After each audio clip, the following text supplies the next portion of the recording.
ยังบ่ทันได้บ่ดังแล้วบ่ได้แล้ว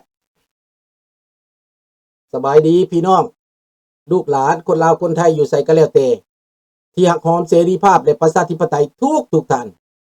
ยินดีต้อนรับทุกท่านเข้าสู่รายการเสียงประชาชนลาว Voice of the Lao People Welcome to everyone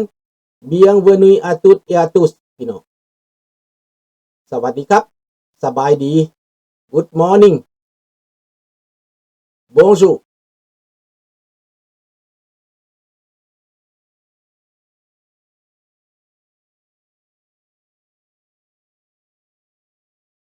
เดี๋ยวเด้อพี่น้องเด้อ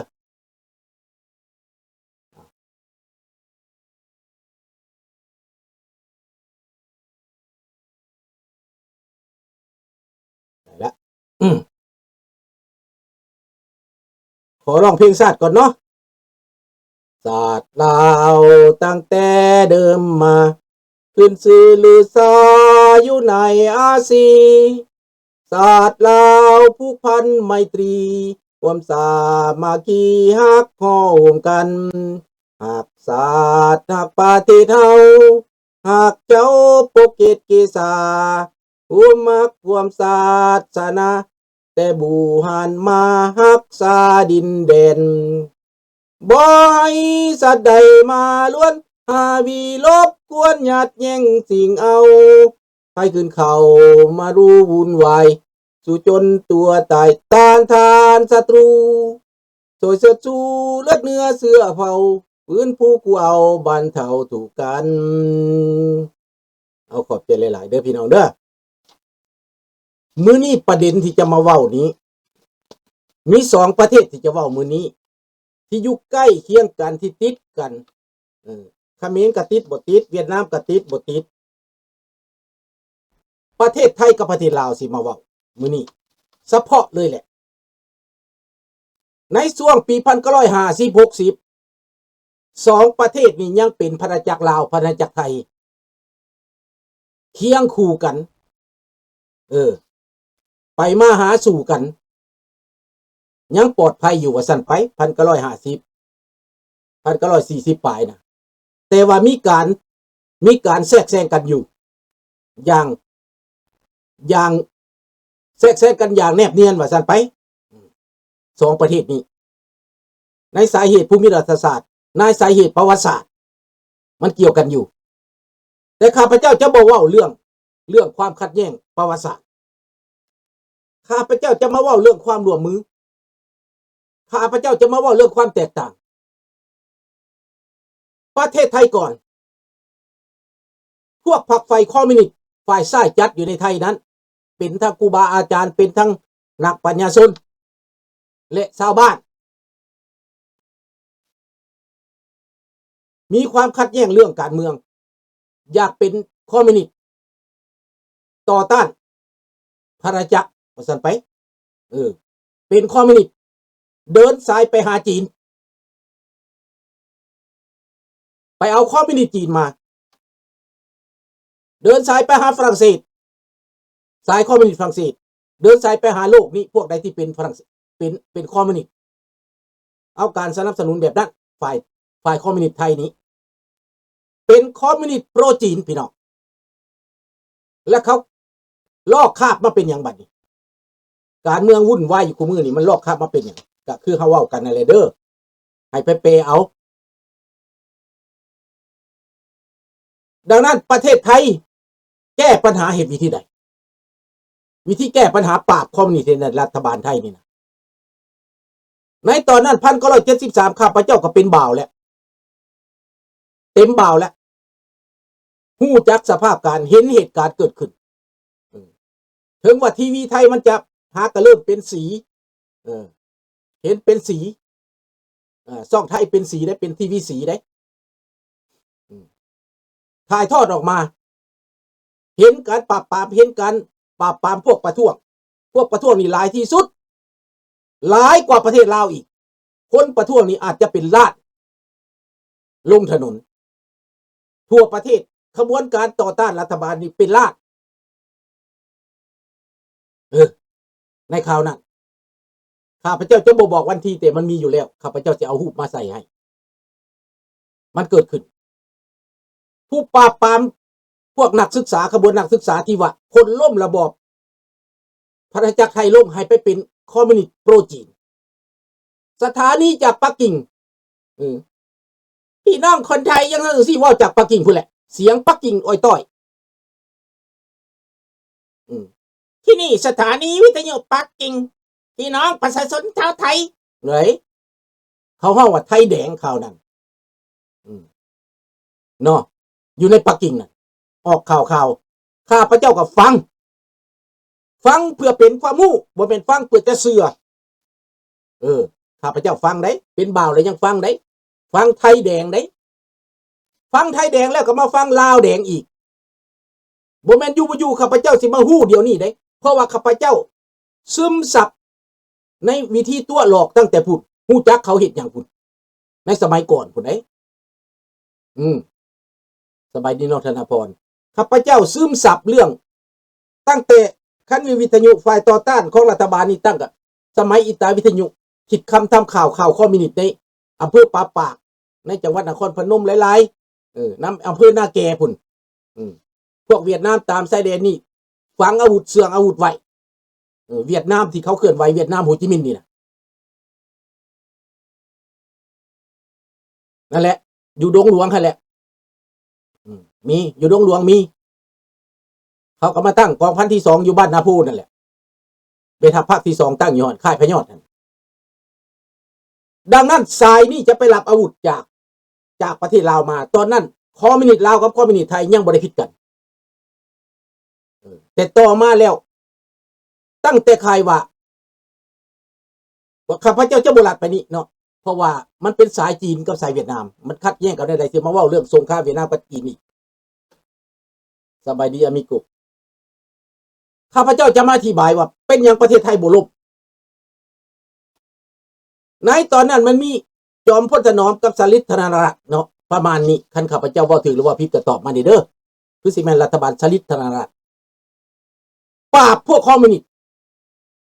กับนายพลถนอมกิติจอมพลถนอมกิติกระจรใส่เฮลิคอปเตอร์ยิงพวกประท้วงนี่นะปราบจับมีผัดจับเข้าคุกคันสั้นล่มไหนคันสั้นระบอบเป็นล่มสลายแต่ว่าข้าเจ้าตัดสินใจป่าพวกคอมมิวนิสต์อยู่บ่ได้แตกเข้าป่าไปจีนไปลาวไปรับอาวุธอยู่ลาวจนว่าพวก1975นี่ข้าพเจ้าไปเห็นพวกคอมมิวนิสต์ไทยไปรับอาวุธอยู่ลาวอาจจะคุ้นหน้าคุ้นตากันก็ได้อาจจะรู้จักกันก็ได้นะข้าพเจ้าเห็นไปรับอาวุธอยู่เซโนไปรับอาวุธนำลาวแดงนำนักการเมืองลาวแดงในนั้นก็มีไทยแดงผสมด้วยเพราะว่าไทยแดงกับไปผสมน้ำลาวแดงก็มีดิพวกตำรวจที่เป็นไพรัฐอยู่สวรรณเขตนี่ก็แม่นไทยแดงแน่น่ะสมานวิญญาเกตนี่ก็แม่นไทยแดงแน่น่ะที่ว่าตัดสินใจเข้าน้ำลาวเลยพวกนี้นะหลายคนไม่บอกว่าตัวเนาะเพราะแต่ว่าเว้าให้เข้าใจคร่าวๆสบายดีไอออน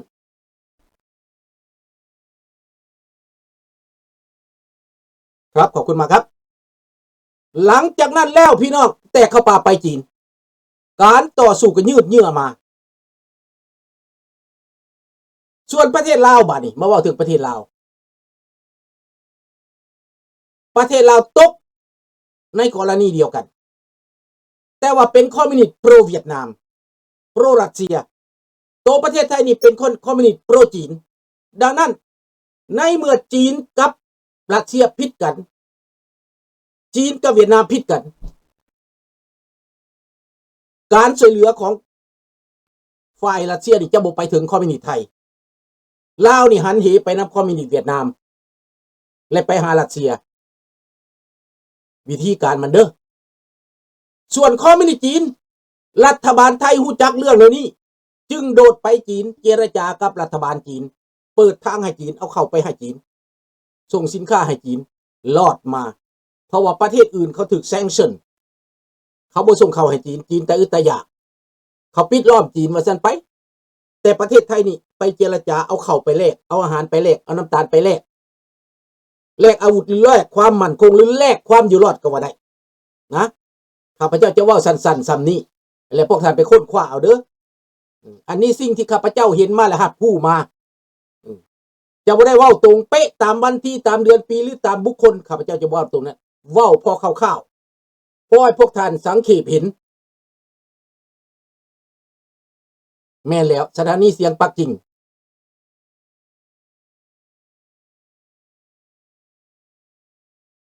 ดังนั้นพี่น้องหลังจากลาวกับไทยแยกกันเรื่องคอมมิวนิสต์ลาวคอมมิวนิสต์ไทยแยกกันคอมมิวนิสต์ไทยจะอาศัยอยู่ในดินลาวบ่ได้ต้องกลับขึ้นไปแผ่นดินไทยแต่ว่าการช่วยเหลือยังมีอยู่เพราะว่าความสัมพันธ์เขายังมีอยู่ให้ไปเบิ่งว่าพวกนักศึกษาที่เคยไปอยู่ลาวนั้นเขาจะมีความสัมพันธ์เก่าๆที่เขาเคยไปอยู่ลาวนั้น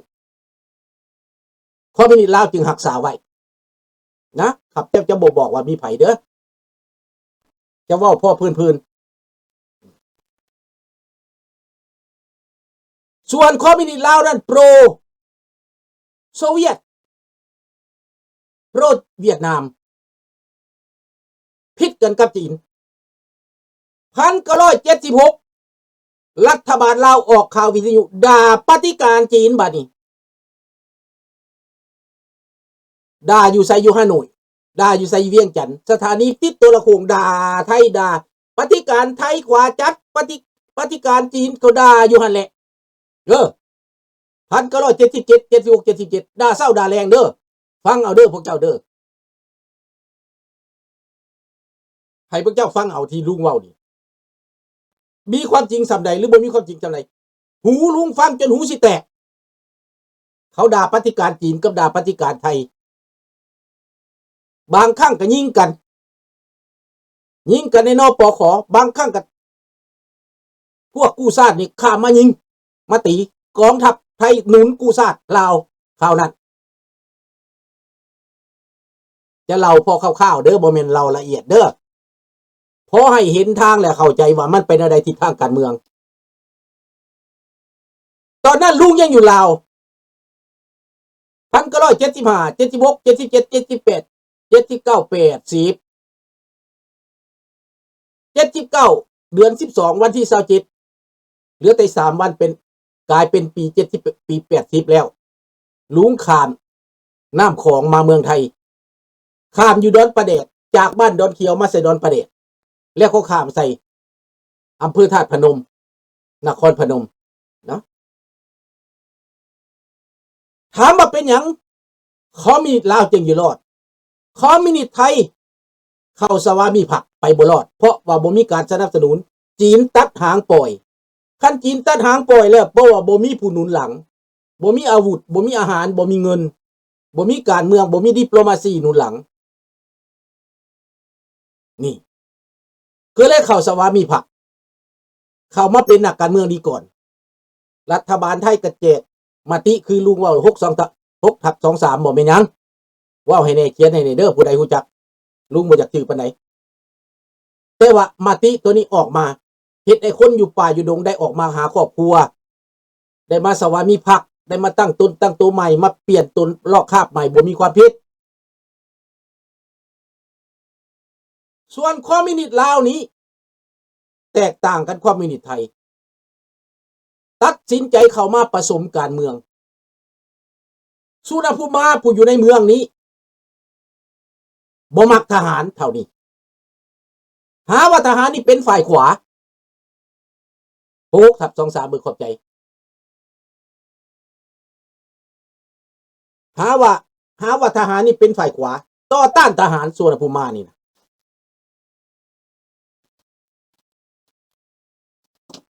นะบ่ถือกับทหารบ่มักทหารยุบทหาร